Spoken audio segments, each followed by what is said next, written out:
नमस्कार, मैं हूं आपके साथ नेहा तिवारी। आइए नजर डालते हैं उत्तराखंड की कुछ खबरों पर। विकासनगर में पुलिस की बदमाशों से मुठभेड़ हो गई। ये मुठभेड़ टिमली के जंगल में हुई है। मुजफ्फरनगर के बदमाश बबलू बादशाह को मुठभेड़ में गोली लगी है। आपको बता दें कि बीते दिनों खुशहालपुर गांव में डकैती डालने वाले बदमाशों के गिरोह से मुठभेड़ हुई थी, जिसमें 2 बदमाशों को पुलिस ने गिरफ्तार कर लिया है। घायल बदमाशों को गिरफ्तार कर अस्पताल में भर्ती कराया गया है। आरोपी के कब्जे से 315 बोर का तमचा और जिंदा कारतूस बरामद किया गया है।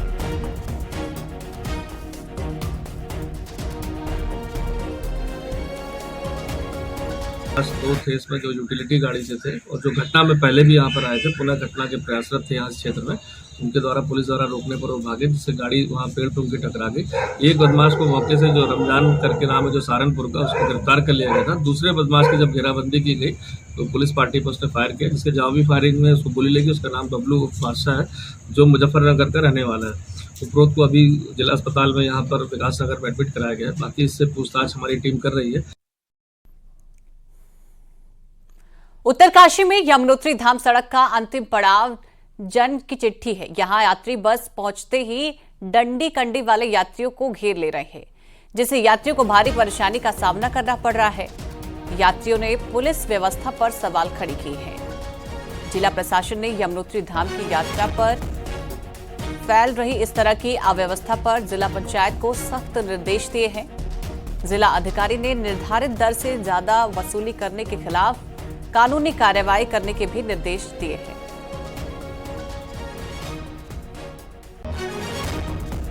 इतना दादागिरी, इतना लोगों को चलने नहीं दे रहे। यहाँ पर क्या हो रहा सर? ये चलने नहीं दे रहे ये लोग। आप कहाँ से आ रखे? हम महाराष्ट्र से आए। अच्छा।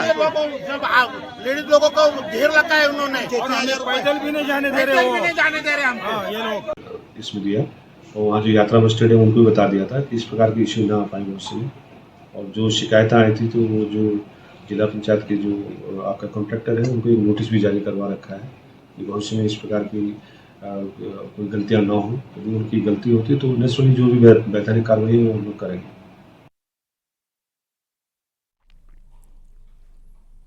उत्तराखंड विधानसभा उपचुनाव से जुड़ी बड़ी खबर सामने आई है। दोनों सीटों पर होने वाले उपचुनाव के लिए बीजेपी ने उम्मीदवारों के नाम का ऐलान कर दिया है। बद्रीनाथ से राजेंद्र सिंह भंडारी और मंगलौर से करतार सिंह भड़ाना को टिकट दिया गया है।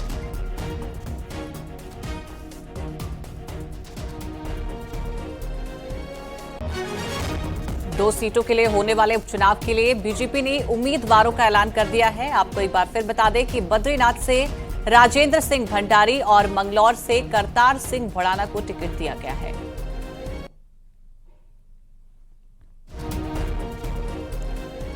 दो तस्वीरें आप देख रहे हैं। पहली तस्वीर बद्रीनाथ से प्रत्याशी राजेंद्र भंडारी और दूसरी तस्वीर राजेंद्र सिंह भड़ाना की है। उत्तराखंड विधानसभा उपचुनाव से बड़ी खबर।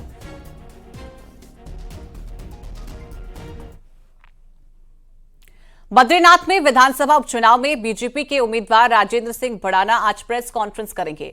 विधानसभा उपचुनाव में टिकट मिलने के बाद चमोली से भंडारी प्रेस कॉन्फ्रेंस करेंगे। बीजेपी के कई नेता भी प्रेस वार्ता में मौजूद रहेंगे।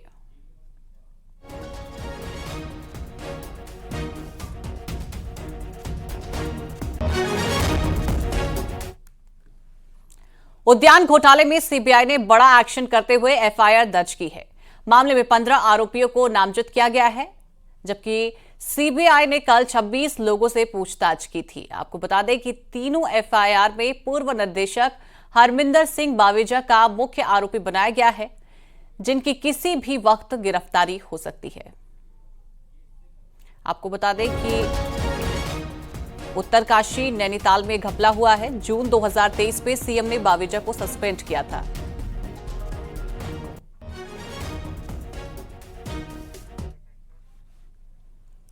देहरादून उद्यान घोटाले में अब गिरफ्तारी का इंतजार है। कई अफसर पर गिरफ्तारी के साथ निलंबन का खतरा भी मंडरा रहा है। उत्तरकाशी में तब मुख्य उद्यान अधिकारी अनिल कुमार मिश्रा, मुख्य उद्यान अधिकारी पिथौरागढ़, त्रिलोकी राय, मुख्य उद्यान अधिकारी नैनीताल राजेंद्र कुमार सिंह, तब देहरादून की मुख्य उद्यान अधिकारी मीनाक्षी जोशी, सहायक विकास अधिकारी भोपाल राय और वरिष्ठ उद्यान निरीक्षक नारायण सिंह बिष्ट पर गिरफ्तारी और निलंबन का खतरा मंडरा रहा है।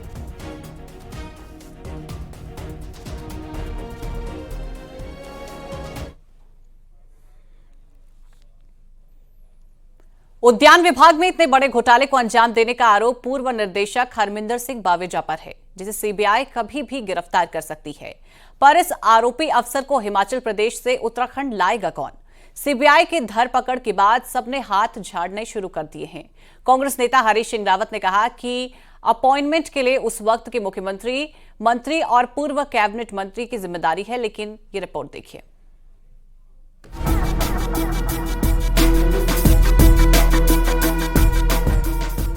ठीक एक साल पहले 13 जून को ही उद्यान घोटाले के आरोपी निदेशक हरमिंदर सिंह बावेजा को सस्पेंड किया गया था और ठीक एक साल के बाद 13 जून को ही सीबीआई ने आरोपियों की धरपकड़ शुरू कर दी है। बावेजा को सीबीआई किसी भी वक्त गिरफ्तार कर सकती है। उद्यान विभाग में हुआ ये घोटाला उत्तराखंड के बड़े घोटालों में से एक है, जो बीजेपी सरकार के कार्यकाल में हुआ। इसीलिए उंगली सरकार पर भी उठ रही है, खास तौर पर कृषि और उद्यान विभाग के मंत्री पर। सवाल है कि इतने बड़े घोटाले को बावेजा ने अंजाम तक पहुंचा दिया, तो क्या ये काम बिना राजनीतिक संरक्षण के हुआ?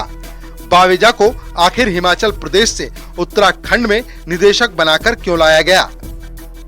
फरवरी 2021 से फरवरी 2024 तक बावेजा उत्तराखंड में रहा। जुलाई 2023 में मुख्यमंत्री पुष्कर सिंह धामी ने उसे सस्पेंड किया। आरोपों में घिरने के साथ और सीबीआई जांच के बीच में बावेजा एक लेटर लिखकर फरवरी 2024 में हिमाचल चला गया। यानी बावेजा के आने से लेकर जाने तक की कहानी समझ से परे है। इसीलिए सवाल खड़े हो रहे हैं। मंत्री गणेश जोशी का कहना है कि बावेजा पहले से ही गड़बड़ था और अपॉइंटमेंट के वक्त उसके डॉक्यूमेंट नहीं देखे गए, जबकि वो उत्तराखंड आने से पहले ही घपले कर चुका था। जब वो यहाँ पर आया था, क्योंकि मेरे समय में नहीं आया था, उसने उस तथ्य को भी छुपाया कि उसके खिलाफ वहां पर ऑलरेडी जांच चल रही थी। उसने जब अपने डॉक्यूमेंट्स यहाँ सबमिट किए, इसमें उसने उसका उल्लेख नहीं किया। यही मेरे अधिकारी द्वारा मुझे बताया गया। गणेश जोशी के बयान से साफ है कि उनका कोई लेना देना नहीं है। तो सवाल त्रिवेंद्र सरकार में उस वक्त के मंत्री सुबोध उनियाल पर खड़े होते हैं, क्योंकि तब सुबोध उनियाल कृषि मंत्री थे। उनकी माने तो डॉक्यूमेंट चीफ सेक्रेटरी वाली कमेटी को देखने चाहिए थे। इसमें मंत्री का कोई रोल नहीं होता। कि जो कभी भी विभागाध्यक्ष की अगर विज्ञप्ति जारी होने के बाद साक्षात्कार होते हैं तो मुख्य सचिव की अध्यक्षता में साक्षात्कार होते हैं। मुख्य सचिव की अध्यक्षता में हुए साक्षात्कार में उनका चयन करने के बाद विभाग को भेजा गया। तो ये काम समिति का था कि वो उनके जब उनको स्क्रीनिंग में क्लियर किया तो समिति को देखना चाहिए था कि उनपे आरोप है या नहीं है। इसमें विभागीय मंत्री का कोई लेना देना नहीं। तो क्या बावेजा को उत्तराखंड लाने और फिर वापस भेजने का काम अफसरों ने किया? दोनों मंत्रियों के बयानों से तो यही लगता है, लेकिन पूर्व मुख्यमंत्री हरीश रावत इसे गंभीर मामला मानते हैं। हरीश रावत के मुताबिक बावेजा को लाने के लिए उस वक्त के मंत्री या मुख्यमंत्री जिम्मेदार हैं, जिसने फाइल साइन की, और ये दोनों नहीं तो फिर पूरी कैबिनेट जिम्मेदार होगी। चीफ सेक्रेटरी कभी जिम्मेदार नहीं होता। जिम्मेदार हमेशा कैबिनेट होती है, मंत्री होता है या मुख्यमंत्री होता है। तो ये तीनों को या तो पूरी कैबिनेट को जिम्मा लेना पड़ेगा, मंत्री को जिम्मा लेना पड़ेगा या मुख्यमंत्री को जिम्मा लेना पड़ेगा। जब अफसर ही घपलेबाज था तो उसे उत्तराखंड लाया ही क्यों गया? ये सवाल अब सरकार के मंत्री गणेश जोशी के बयान से खड़ा हुआ है। ऐसे में सीबीआई ने गिरफ्तारी का सिलसिला शुरू किया है तो सियासत और गरमाएगी। दीपांकर भट्ट, न्यूज़ 18, देहरादून।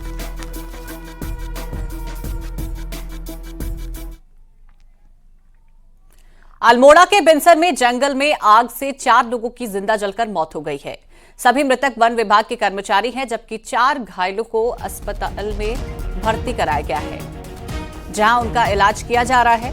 वहीं जंगल में आग से अब तक जिले के कुल 9 लोगों की मौत हो चुकी है। अल्मोड़ा से बड़ी खबर, जहां पर जंगल में आग लगने से 4 लोगों की जिंदा जलकर मौत हो गई है, जबकि 4 घायलों को स्थानीय लोगों द्वारा बेस अस्पताल में लाया गया है। वहीं जंगल में आग से अब तक जिले के कुल 9 लोगों की मौत हो चुकी है।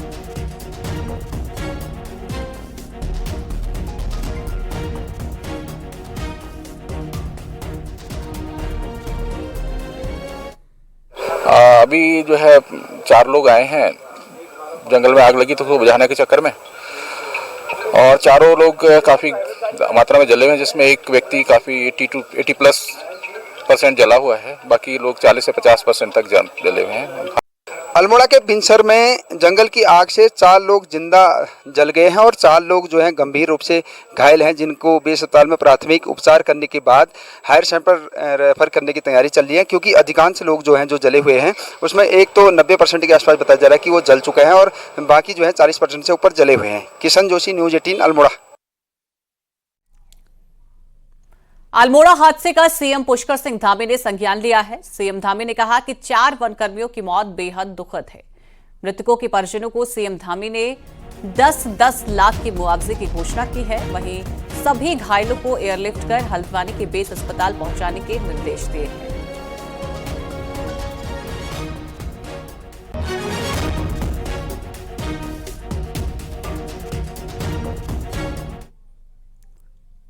उत्तरकाशी के जंगलों में फिर आगजनी की घटनाएं देखने को मिल रही हैं। गंगा और यमुना घाटी के जंगलों में भीषण आग लगी हुई है, जिससे पूरे जनपद में धुआं छाया हुआ है। तस्वीरें अपर यमुना वन प्रभार से सामने आई है, जहां बस्ती के किनारे तक आग पहुंच गई है। फायर और वन विभाग की टीम ने कड़ी मशक्कत के बाद आग पर काबू पाया है।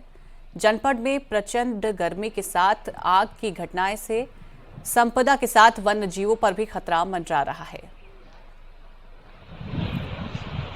जंगलों में आग की घटनाएं इस वक्त बेहद आम है। आप तस्वीरों में देखते होंगे कि किस तरीके से पहाड़ के जंगलों में आग की तस्वीरें सामने आ रही हैं, जिसकी वजह से संपदा के साथ वन्य जीवों पर भी खतरा मंडरा रहा है। चक्राता में न्यूज़ 18 की खबर का बड़ा असर देखने को मिला है। चक्राता वन प्रभाग के कोटे कनासार वन चौकी से जुड़ा मामला है। आपको बता दें कि केस प्रॉपर्टी के 28 स्लीपर चोरी होने के मामले में न्यूज़ 18 ने खबर प्रमुखता से दिखाई थी, जिसके बाद विभाग हरकत में आया है और राजस्व पुलिस के पास FIR दर्ज करवाई है। विभागीय जांच में केस प्रॉपर्टी के देवदार के 28 स्लीपर गायब होने के दौरान वन बीट अधिकारी जवाहर सिंह चौहान बिना छुट्टी के गायब होने पर पाए गए थे, जिसका संज्ञान लेते हुए DFO चक्राता ने वन बीट अधिकारी को सस्पेंड कर दिया है। जांच के लिए 13 टीमों की सदस्य बनाई गई है।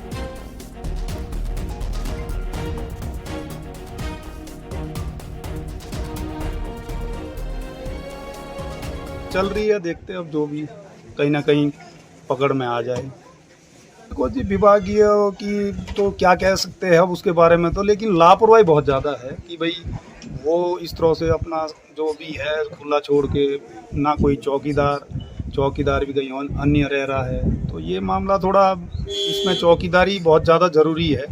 कैमरे लगा दे विभाग वाले, जब इतना बड़ा 4000 से ऊपर नग पकड़े गए, तो अगर ये ऐसे रहेगा तो इस तरह से चोरी होते रहेंगे। बागेश्वर के जंगल भी लगातार जल रहे हैं। बैजनाथ और धर्मधर रेंज के जंगलों में बीती रात से आग लगी हुई है। आग के कारण चारों ओर धुंध बढ़ गई है।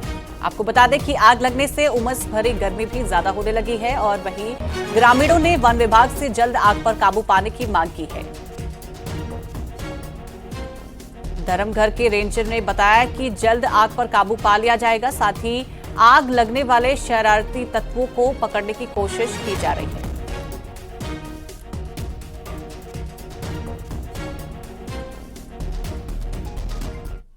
चंपावत जिले को आदर्श जिला बनाने के लिए तेजी से काम किया जा रहा है और जो योजनाएं बनाई जा रही हैं वो काम धरातल पर दिखे, ये निर्देश मुख्यमंत्री पुष्कर सिंह धामी ने देहरादून और चंपावत के अफसरों को दिया है।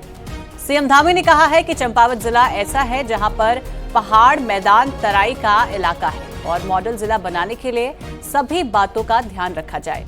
मुख्यमंत्री ने कहा कि चंपावत में 3-4 दिन की यात्रा के हिसाब से यात्रियों के सर्किट बनाए जाए और टाउन प्लानिंग पर भी ध्यान दिया जाए। बता दें कि चंपावत मुख्यमंत्री पुष्कर सिंह धामी का विधानसभा क्षेत्र है।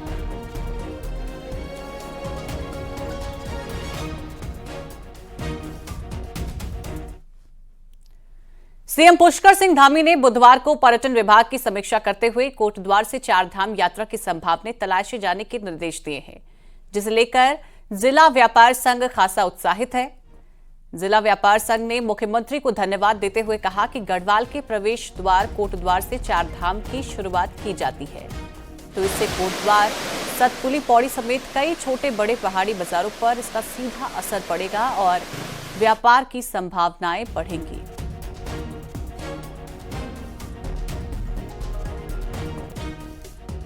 प्राचीन मंदिर हैं, उन अगर टूरिस्ट इधर से आएगा तो निश्चित है यहाँ की व्यापारी को भी जो है प्रोग्रेस करने का रास्ता खुलेगा। और अगर सरकार ऐसा काम करती है तो हम धामी जी के इस निर्णय का बहुत स्वागत करेंगे। उत्तरकाशी के बड़कोट में पानी की भीषण किल्लत से परेशान शहर के लोगों का आक्रोश सड़क पर दिखाई देने लगा है।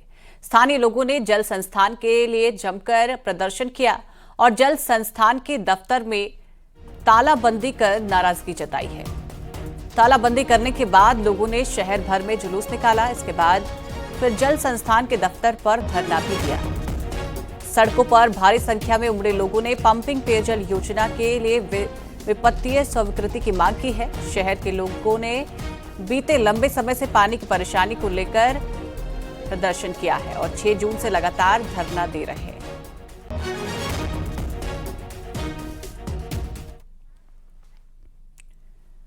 रुद्रप्रयाग जिले में गर्मी और कम बारिश की वजह से प्राकृतिक जल स्रोत सूखने लगा है, जिसकी वजह से पीने के पानी के संकट के साथ ही सिंचाई की नहर भी सूखने लगी है, जिसकी वजह से लोगों को भारी दिक्कतों का सामना करना पड़ रहा है। ऐसे में लोग बारिश की राह देख रहे हैं। वहीं विभाग का कहना है कि पानी के संकट को दूर करने की पूरी कोशिश की जा रही है। इसके साथ ही जल संरक्षण के लिए लोगों को जागरूक करने की बात हो रही है।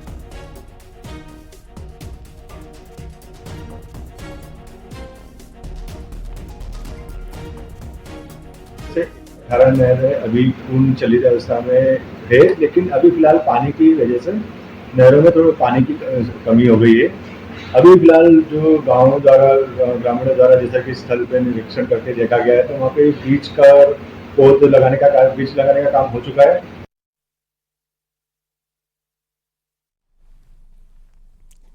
हेमकुंड साहिब में लगातार श्रद्धालुओं की संख्या बढ़ती जा रही है। 25 मई से शुरू हुई यात्रा में अभी तक 60,000 से ज्यादा लोग दर्शन कर चुके हैं। यात्रा की व्यवस्था देखकर श्रद्धालुओं भी खुश दिखाई दे रहे हैं। वहीं प्रशासन ने हेमकुंड साहिब में सुरक्षा के लिए एसडीआरएफ और पुलिस टीम को तैनात किया है, जिससे किसी भी तीर्थ यात्री को कोई समस्या न होने पाए।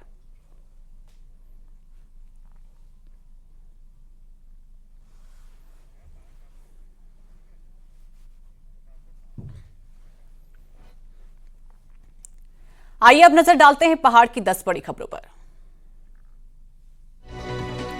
लैंसडाउन के जंगल में यूपी के युवक का शव मिलने के बाद हरकत में आई पुलिस अब बॉर्डर चेक पोस्टों में चेकिंग बढ़ाने की बात कही रही। रुद्रप्रयाग में जाम की समस्या आए दिन बढ़ती जा रही है, जिसके चलते बद्रीनाथ, केदारनाथ और हेमकुंड साहिब की यात्रा पर जाने वाले श्रद्धालुओं को भारी दिक्कतों का सामना करना पड़ रहा है। पौड़ी के हेमवती नंदन बहुगुणा केंद्रीय गढ़वाल विश्वविद्यालय के कुलसचिव के पद पर राकेश कुमार डोडी को जिम्मेदारी दी गई है।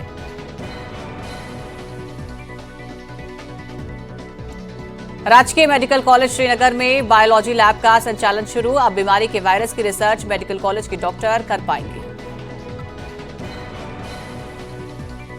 उत्तरकाशी के जंगलों में फिर आगजनी। गंगा और यमुना घाटी के जंगलों में लगी भीषण आग बस्ती तक पहुंची। कांग्रेस के पंचायत राज प्रकोष्ठ के प्रदेश अध्यक्ष ललित ने अल्मोड़ा में आगामी निकाय और पंचायत चुनाव की तैयारियों को लेकर बैठक की।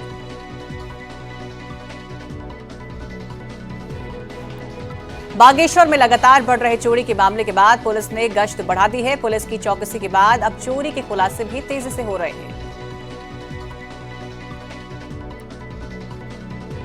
अल्मोड़ा में जल पर चर्चा एक संगोष्ठी का आयोजन किया गया, जिससे जंगल की आग और गिरते जलस्तर पर चर्चा की गई।